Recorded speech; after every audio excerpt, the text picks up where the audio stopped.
Psych2Go is a digital media organization that raises mental health awareness by presenting psychological topics in a digestible and relatable manner. Please share our content with those who need it. It's a great way to support us as well. There are many different kinds of cheeses. You walk into any given grocery store and there it is, the long, daunting shelf of cheeses. There's orange cheddar, white cheddar, mozzarella, parmesan, provolone, Colby Jack, and the list goes on. All you need is cheese for tonight's dinner. But this is turning out to be the hardest decision of your life. If you can relate to this, or a situation less ridiculous but similar to this, you're probably an overthinker. Many of us are guilty of being overthinkers, and there's nothing wrong with that. But here's a list of 7 things that overthinkers can relate to. 1. Overthinkers apologize too much. Before you're even sure if something is your fault, you're already apologizing for it.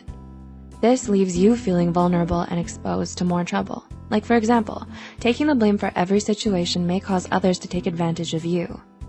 Overthinkers tend to want to smooth over the rough patches, but sometimes it can cause more trouble than it's worth. 2.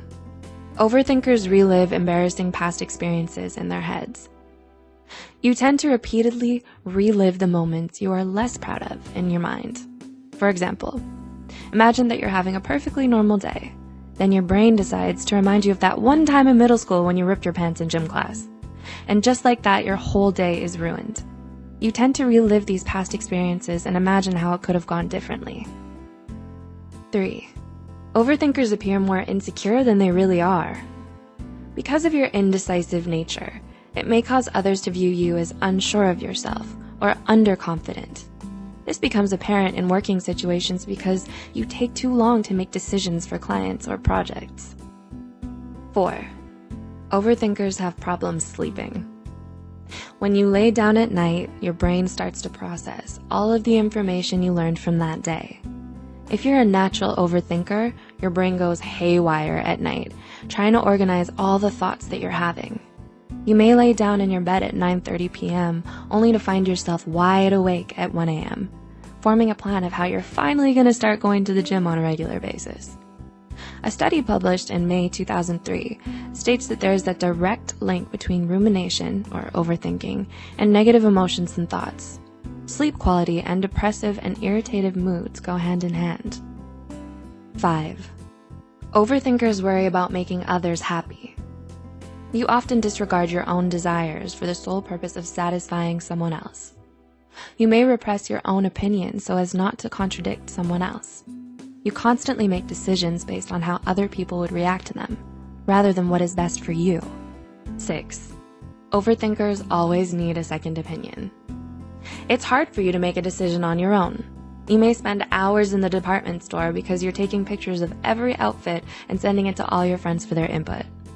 It may be difficult for you to make even simple decisions without consulting an outside source. 7.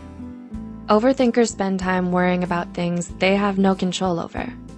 Whether you like it or not, there are always going to be things in the world that you have no control over. In fact, most things fall into that category. If you're an overthinker, you tend to lose sleep over things that are completely and utterly uninfluenced by you. It's okay to accept that some things are out of your reach. Sometimes overthinkers make their lives more difficult than they have to be. A study published in September 2008 titled Rethinking Rumination states that there is a strong relationship between overthinking and mental illness. Based on a person's proneness to overthink, you may be able to predict the likelihood of that person being depressed or having anxiety. Being an overthinker can make you good at critical thinking as well as sympathetic to others and their problems. But there are many options out there to help stop you from overthinking your whole life, if you feel that it's a problem. Try to put things into perspective. Do some meditation or deep breathing. Stop trying to make everything perfect because that more than likely is never going to happen. If you're an overthinker, try overthinking the good things in your life rather than the bad.